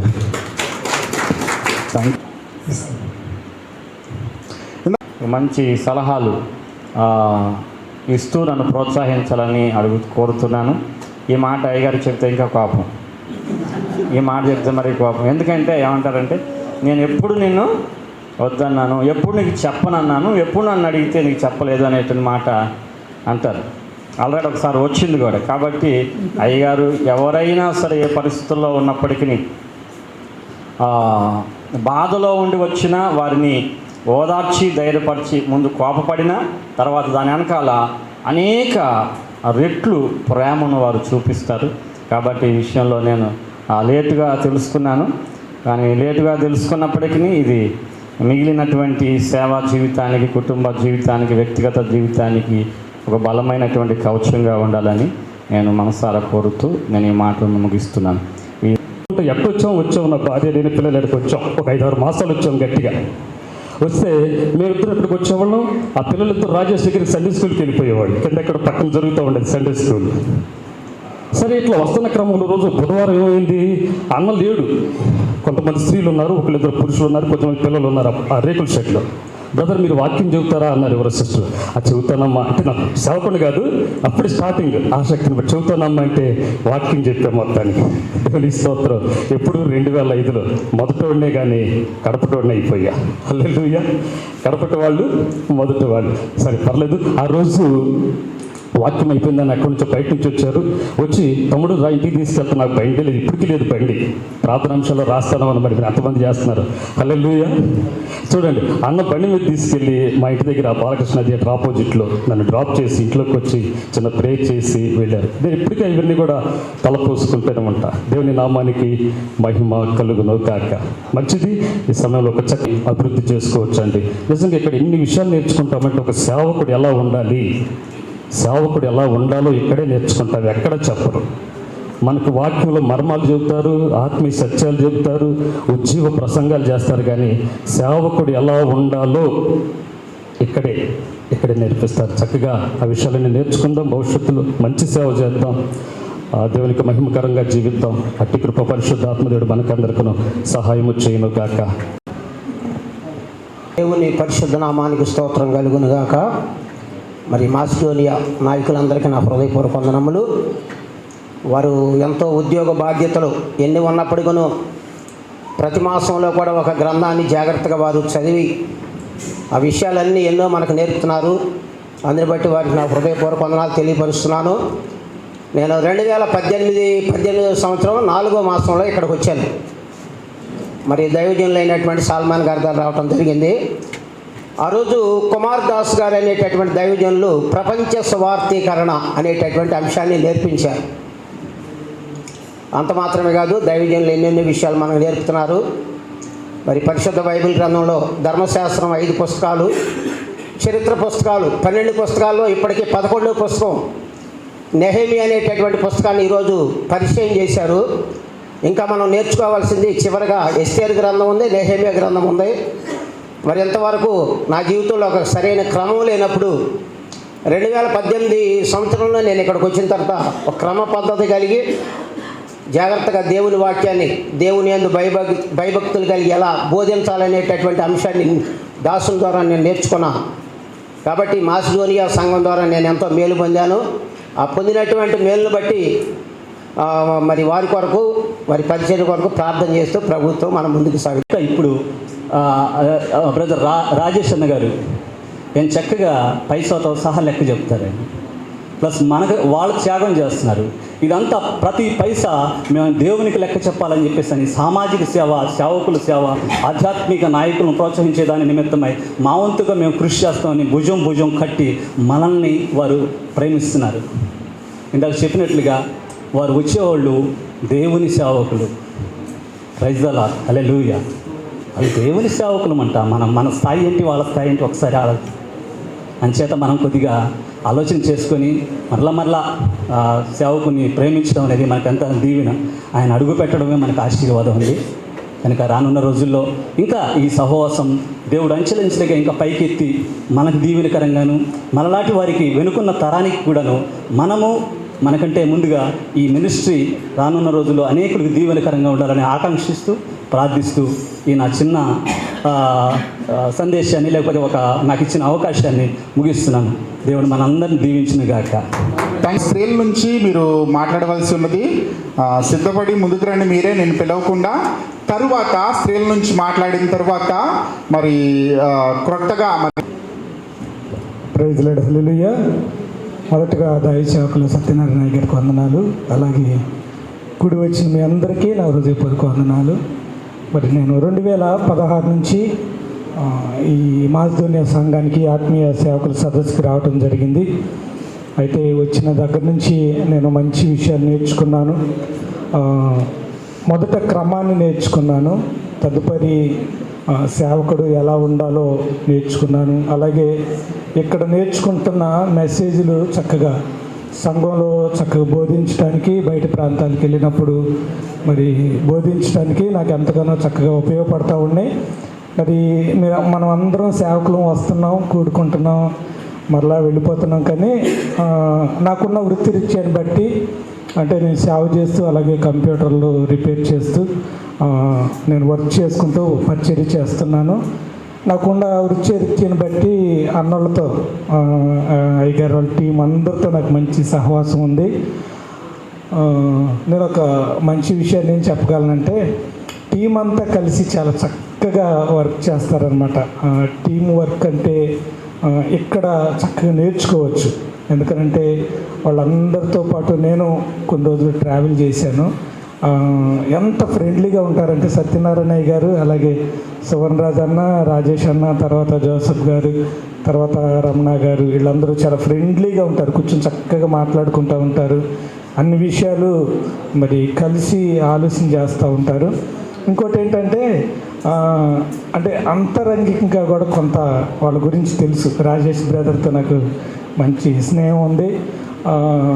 అందుని బట్టి ఏం చెప్పగలనంటే, మనకి ఇక్కడ ఎలా కనపడతారో వాళ్ళు విడిగా బయట కూడా అలాగే ఉంటారు, చక్కగా ప్రేమిస్తారు. 2016లో మరి వచ్చినప్పుడు ఎలాంటి ప్రేమ అయితే నేను చూశానో ఇప్పటికీ అదే ప్రేమ నేను చూస్తూ ఉన్నాను.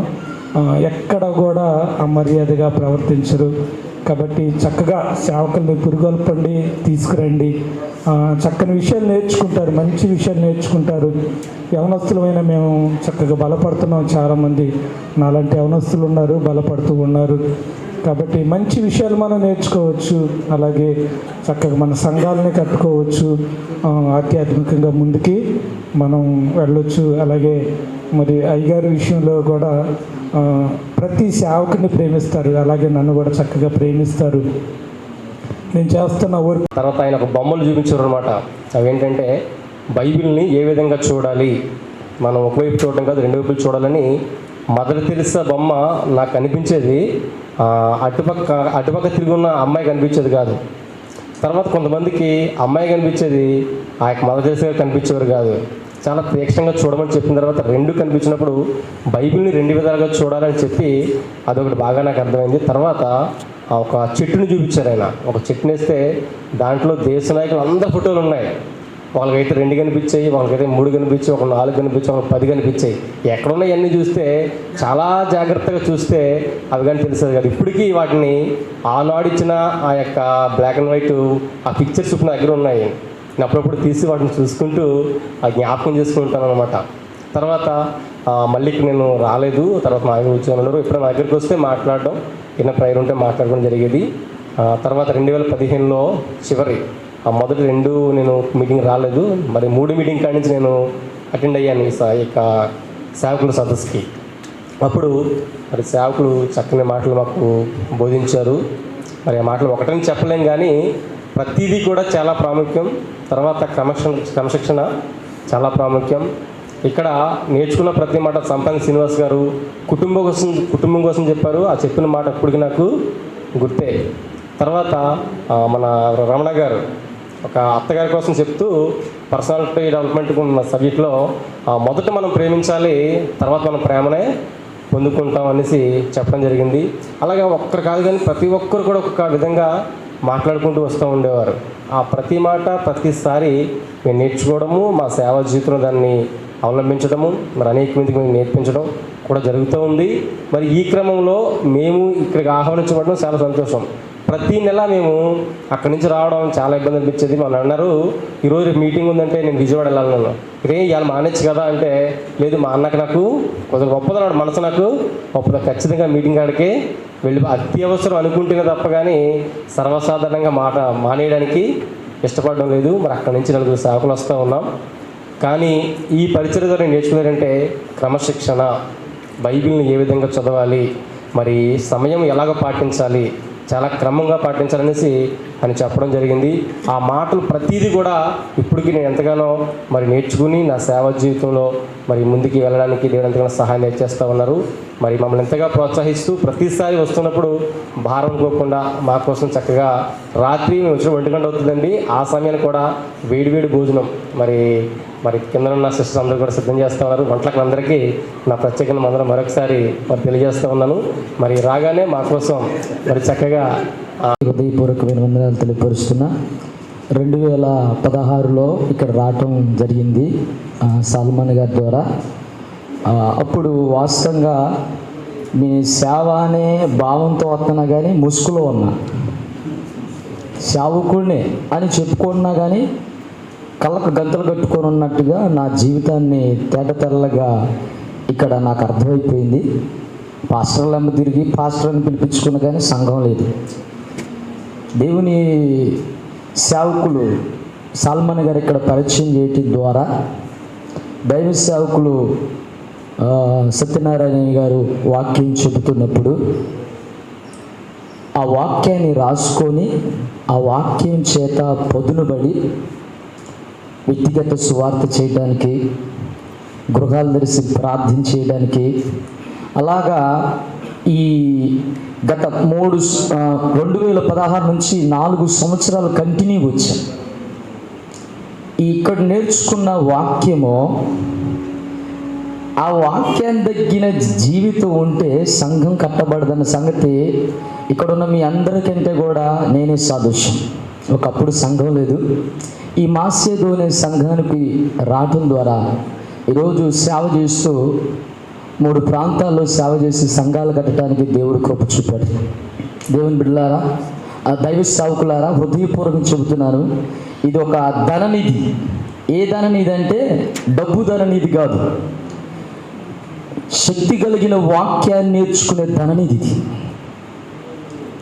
సేవకులు ఎప్పుడో చెప్పారు నాకు, అబ్రహాం యొక్క గుడారం ఎలాంటిది అనే విషయాలు చెప్తే, మళ్ళీ రీసెంట్గా నేను పోయిన వారం అదే మెసేజ్ సంఘంలో చెప్పినప్పుడు అనేకులు పశ్చాత్తాపడి నూతనంగా కొందరు దర్శించబడి సంఘంలో రావడానికి దేవుడు కృప చూపారు. అవుతుంది. ఏంటి తమ్ముడు నీకు మెసేజ్ వచ్చిందా అన్నారు. వచ్చిందన్నా అన్నాను. ఏంటి రాలేదు అన్నారు. ఏం లేదన్న, నేను సోమవారానికి వస్తానన్నాను. కొత్త సంవత్సరంలో ఎంటర్ అయ్యి కొత్త నిర్ణయంగా తీసుకుని ఇంకా మానిపోకుండా మీతో కలిసి పరిచర్లు ముందుకు కొనసాగాలని ఆశపడుతున్నానన్నా అన్నప్పుడు, సరే తమ్ముడు నీకు అవకాశం ఉన్నప్పుడు రండి అని అన్నారు. అన్నగారు ఆ కోపాన్ని చూడమని దయచేసి ఆ కోపం ఎదుటిన్న ప్రేమను చూడండి. అప్పుడు ఎవరో బాధపడరు. ఆ కోపము సహించుకుంటే అంతకంతగా అన్నగారి ద్వారా ఈ మంచి వర్తమానాలు మీద వచ్చిన కోపమే తప్ప వేరే కాదని నేను అర్థం చేసుకున్నాను. అదే మనసు అన్నగారితో సహవాసంలో ఉండటానికి ఆశపడ్డాం. వెంటనే అవకాశం ఇచ్చారు. ఈరోజు మీ అందరితో కలిసి ఈ సంతోషమైన మాటలు పంచుకోవడానికి దేవుడిచ్చి నాకు ఈ అవకాశాన్ని బట్టి ప్రభుకి కోటాను కోట్ల స్తోత్రాలు. అన్నగారికి హృదయపూర్వక వందనాలు. టీం అందరికీ అలాగే మమ్మల్ని ప్రేమతో ఆహ్వానించి మంచి వంటలు అన్నీ చేస్తూ అక్కగారు అలాగే సిస్టర్స్ అనేక మంది ప్రేమతో పెడతారు. వాళ్ళు ఏం మాట్లాడరు. వారు పెట్టినటువంటి ఆ వంటల్లోని అద్భుతమైనటువంటి ప్రేమ కనపడదు. దేవునికి స్తోత్రం, హల్లెలూయా. ఈ క్రమం కూడా నాకు బాగా నచ్చింది. అందుకని ఈ సహవాసాన్ని ప్రేమిస్తున్నాను. దేవుడు నిశ్చయంగా ఆశీర్వదించును గాక. నాకు ఇచ్చిన సమయాన్ని బట్టి ప్రభుత్వం తెల్లారి రాగానే మళ్ళీ క్లాస్కి రాగానే పోయిన క్లాసులో ఏం అర్థమైంది అని చెప్పేసి భుజం తడుతూ బలపరుస్తూ నేర్పిస్తాం. ఇప్పుడు వాళ్ళు అంటారు, వాళ్ళు సాక్ష్యం ఇస్తారు, నేను స్పష్టంగా బైబిల్ చదువుతున్నాం. వాళ్ళు కాదు, నేను కూడా చెప్తున్నా. నేను చదువుతున్నప్పుడు ఒక్కోసారి సార్ అంటారు, వాళ్ళు దగ్గర పెట్టుకొని చదువు అంటారు. గబగబగా ఆది అందు వాక్యం దేవుని చదువుకుని వెళ్ళిపోతూ ఉంటాం.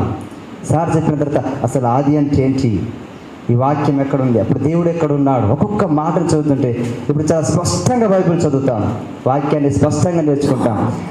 దేవుడు కృప ఏంటంటే ఈ సార్ ఎప్పుడైతే మా ప్రాంతానికి వచ్చి బైబిల్ క్లాసులు ప్రారంభం చేశారో మా ఉపదేశాలు మారిపోయినాయి, మా ప్రసంగాలు. హల్లెలూయా. సంఘాల్లో కూడా గొప్ప ఆశీర్వాదాన్ని చూస్తున్నాం. ఈ సంవత్సరం ఒక్కొక్క సంఘాల వృద్ధిని చూస్తున్నాం. ఇదంతా దేవుడు తన సంకల్పాన్ని బట్టి ఆయన పరిచర్య జరగాలని ఆ దైవజనుని మా ఎదుగు పంపించాడేమో. మా ప్రాంతంలో మనం దేవుడు ఎంత గొప్పగా సేవకుని నడిపిస్తూ ఉన్నారో, ఎంతో మందికి ఆశ్రయపూర్వంగా. ఇంకోటి అయితే నేను చాలా చూశాను సార్లో, చాలా తగ్గింపు చూశాను. సార్లో నేను చాలా తగ్గింపు చూశాను. అందరు సేవకులు వాళ్ళ గొప్పల కోసం కూర్చుంటారు, వాళ్ళకు మంచి మంచి మర్యాద ఇవ్వాలి, మంచి సీట్ ఇవ్వాలి, మంచి కూర్చొని పెట్టాలి. ఒకసారికి సార్ నేను ప్రీ క్రిస్మస్కి వెళ్తే చర్చిలోకి వచ్చండి, వాళ్ళు ఏం పెడితే తింటున్నారు. అంటే మీరు సిటీలో ఉన్నారు, మీకు అంత తెలుసో తెలీదో కానీ గుడిసెలో వచ్చి భోజనం పెట్టినా తిన్నారు, కోడిగుడ్డు కూరేసి పెట్టినా తిన్నారు. అంటే నేను ఇవన్నీ గ్రహిస్తున్నాను, నేను ఆయనతో తిరుగుతున్నాను కాబట్టి ఇవన్నీ అంటే మేము నేర్చుకుంటున్నాం. సార్తో నడవడం వల్ల ఏంటంటే ఎన్నో గొప్ప విషయాలు మనం ఎంత ఎదిగినా కానీ ఒదిగే ఉండాలి అని సార్ ద్వారా ఎన్నో నేర్చుకుంటున్నాము. ఇంత గొప్ప దైవజనుల్ని పంపించి ఎన్నో నేర్చుకోవడానికి ఈ సేవకుని దేవుడు మన యొద్దకు పంపించినందుకు నేను నిజంగా దేవుని స్తుతిస్తూ ఉన్నాను. ఇందాక ఒక్కొక్కరు సాక్ష్యం చెప్తా ఉంటే నేను ఆడ కూర్చొని నాకు కన్నీళ్ళు వస్తూ ఉన్నాయి. అంటే ఒక్కొక్కరు సాక్ష్యం చెప్తా ఉన్నారు, ఆ సేవకుల ద్వారా దేవుడు ఇంత అద్భుతం జరిగించాడు, ఇలా సహాయం చేయించారు, ఇలా చెప్తా ఉంటే కింద ఉన్నటువంటి పరిచారకుల గురించి కూడా వాళ్ళు మంచిగా ప్రేమిస్తున్నారు, మంచిగా వాళ్ళకి ఆతిథ్యం ఇస్తూ ఉన్నారు, ప్రేమిస్తున్నారు. అంటే ఇంత గొప్ప స్థితిలోకి నడిపించారు సారు. ఇప్పుడు ఒకళ్ళు ఎవరైనా బోధించే వాళ్ళు ఉంటేనే కదా మన శిక్షణలో కరెక్ట్గా నడవగలుగుతాం. ఆ సార్ అంత క్రమశిక్షణలో పెట్టారు కాబట్టి కూడా వాళ్ళందరూ కూడా ఆ యొక్క మంచి పరిస్థితిలో ఉండి అందరికీ సహాయం చేస్తూ ఉన్నారు. నిజంగా ఇంత గొప్ప ధన్యత సేవకుల ద్వారా సారు ద్వారా జరిగించినందుకు నేను దేవుణ్ణి మాత్రమే స్తుతిస్తూ ఉన్నాను. ఇట్టి సహాయం అవకాశం ఇచ్చినందుకు బ్రదర్కి నా వందనాలు. Thank you. క్లాసుకి చెప్పాలి అంటే అయ్యగారు సతమతం అవుతూ ఉండేవాళ్ళు, ఎంత చెప్పినా అర్థం కాకపోయేది. ఇద్దరు ముగ్గురు చదువు రాని వాళ్ళని ముంగడ పెడితే అయ్యగారు చక్కగా బోధ చేసేవారు, కానీ వాళ్ళకి అసలు అర్థం కాకపోయేది. అయినా వారు కోపం వచ్చేసి తిట్టితే వాళ్ళు అలాగే పనులలో పెట్టి నవ్వుతూ ఉండేవాళ్ళు.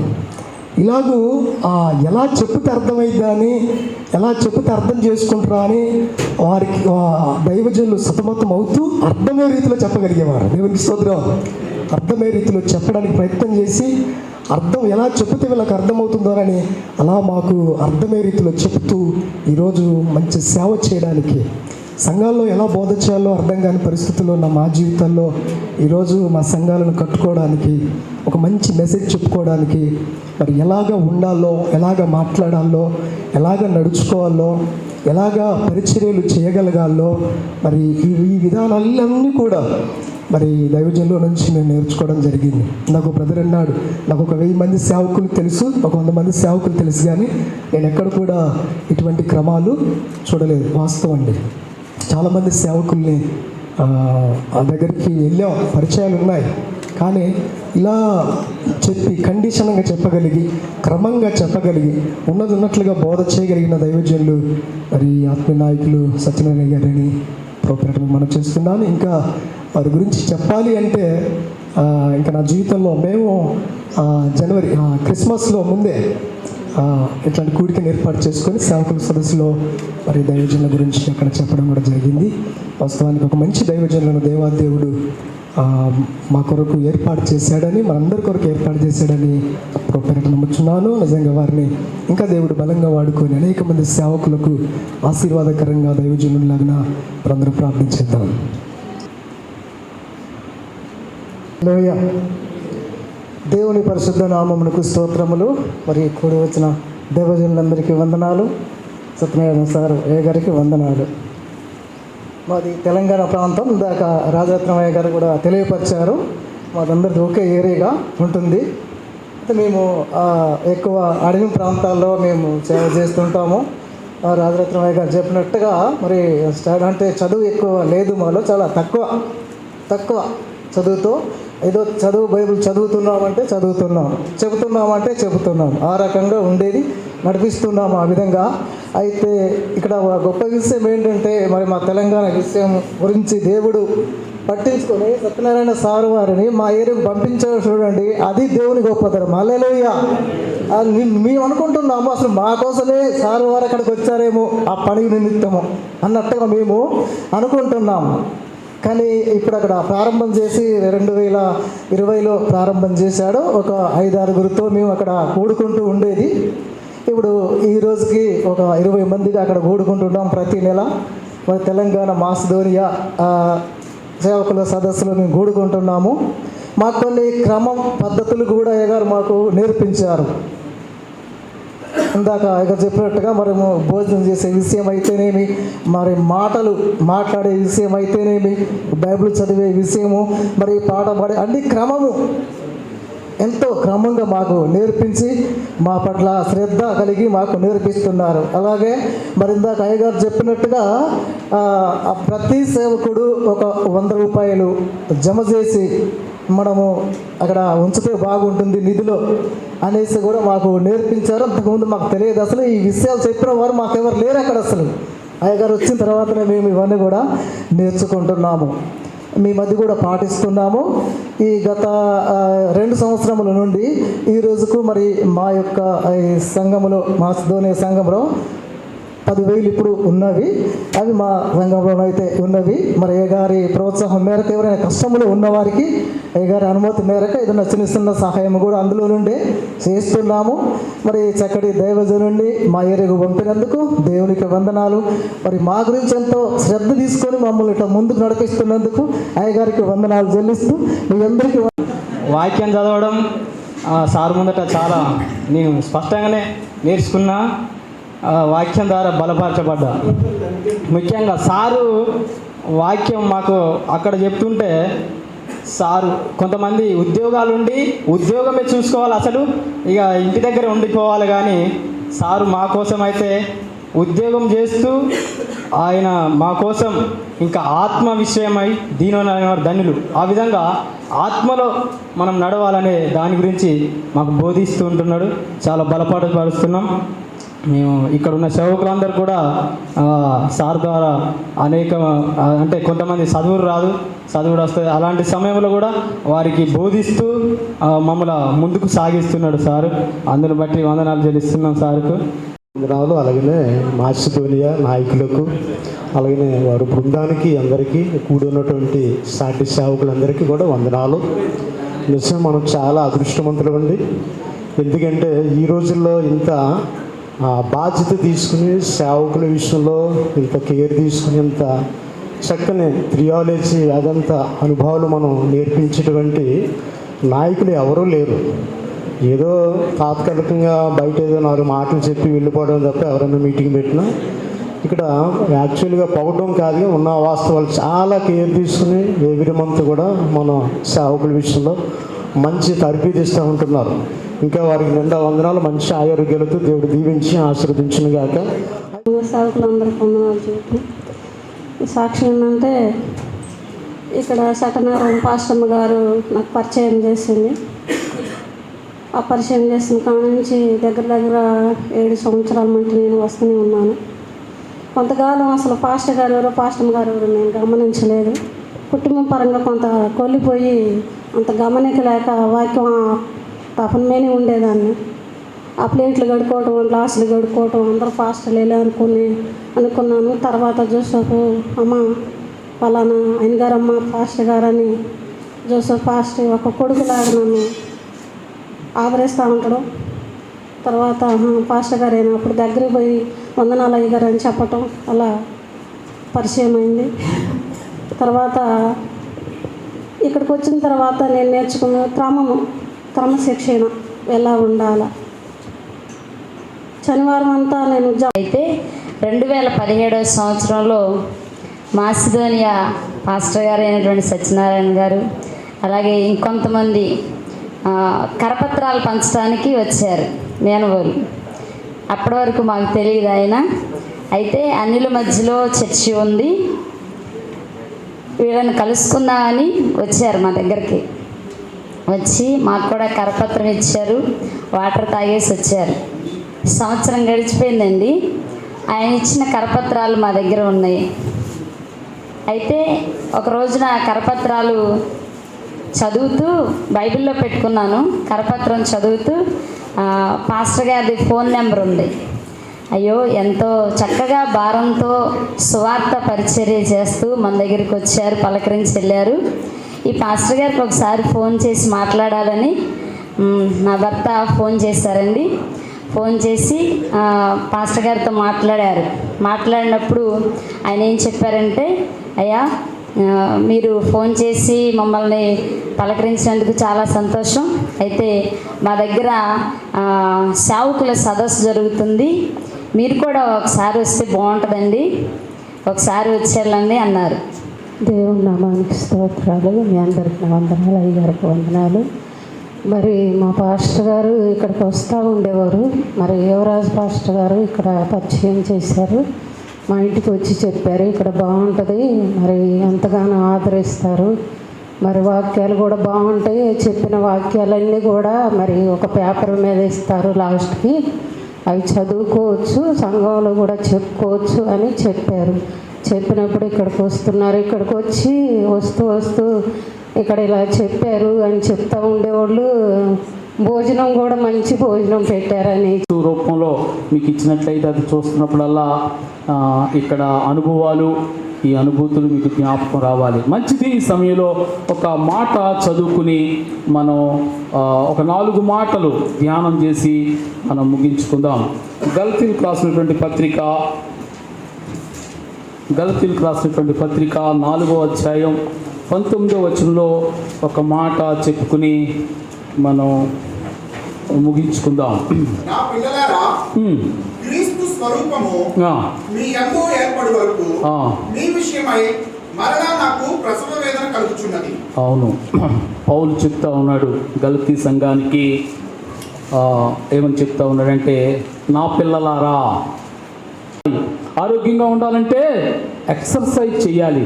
ఏంటా ఎక్సర్సైజ్ అంటే, ప్రేమ కలిగి సత్యము చెప్పుచు క్రీస్తు వలె ఉండుటకు మనం అన్ని విషయములలో ఎదుగుతాము. కాబట్టి 4 విషయాలు మొదలు పెట్టుకుందాం. దేవుని ఉద్దేశం, నా జీవితంలో నేను క్రీస్తు వలె, క్రీస్తు పోలికలో, క్రీస్తు స్వరూపంలో ఉండాలి, మార్చబడాలి అన్నది దేవుని యొక్క గురి.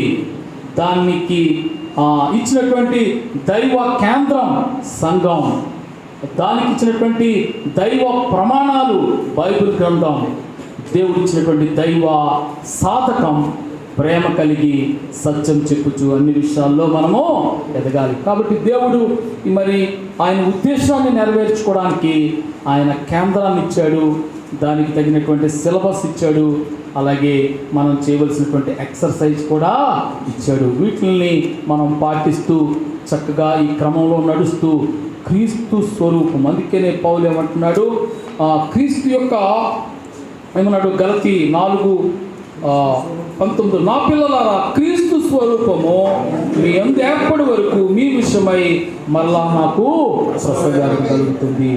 సో దేవునికి వేదన కలుగుతుంది, ఆ వేదనని దైవజనుడు అనుభవిస్తూ ఉన్నాడు. ప్రసవ వేదన నాకు కలుగుతుంది, ఎందుకంటే మీరందరూ క్రీస్తు స్వరూపంలోనికి మార్చబడాలి. అలా మార్చబడడానికి దేవుడు మనందరికీ సహాయం చేయనుగాక. ప్రార్థన చేసుకుందాం. పరిశుద్ధులైన మా తండ్రి, ప్రేమ గల మా ప్రభువా, మీకు వందనాలు.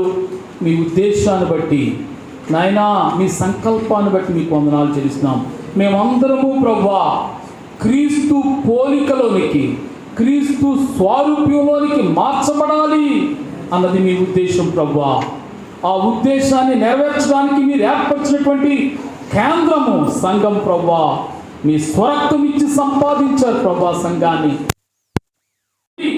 విశ్వాస విషయంలోనూ దేవుని కుమారుడు వచ్చినటువంటి జ్ఞాన విషయంలోనూ మేము ఎదగాలని మీరు ఆశపడుతూ ఉన్నారు.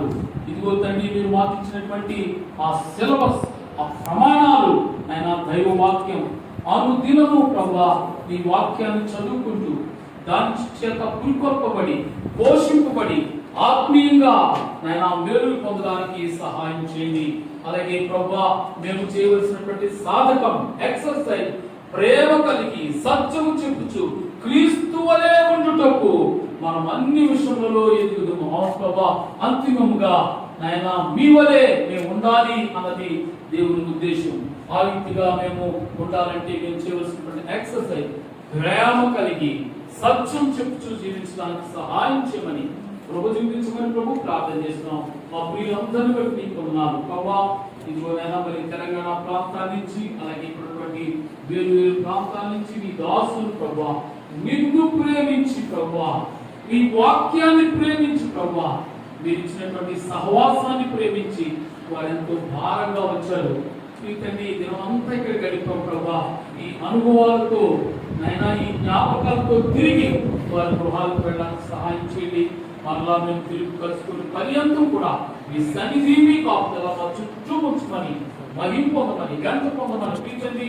వారు వెళుతుండగా మీ దేవదూతల వారికి కావలిగా ఉంచమని మా ప్రభువును రక్షకుడును యేసుక్రీస్తు నామమున ప్రార్థన చేస్తున్నాం తండ్రి.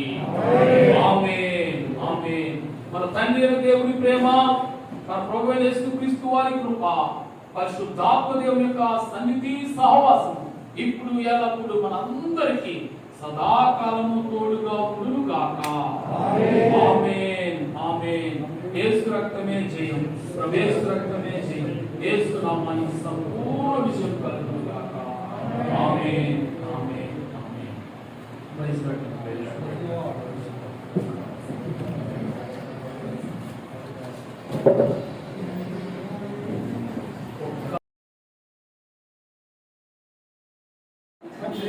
చిన్న చిన్న అన్న చిన్న చిన్న చిన్న పైగా చేసిన వాళ్ళు పర్వాలేదు, ఒకవేళ ఇవ్వని వాళ్ళు నెక్స్ట్ చేశాను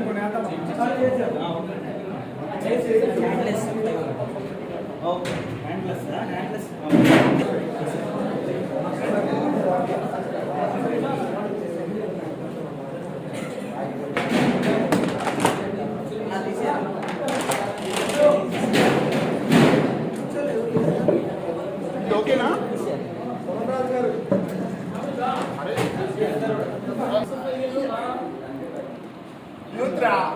యూత్ కింద కూర్చుంటారు.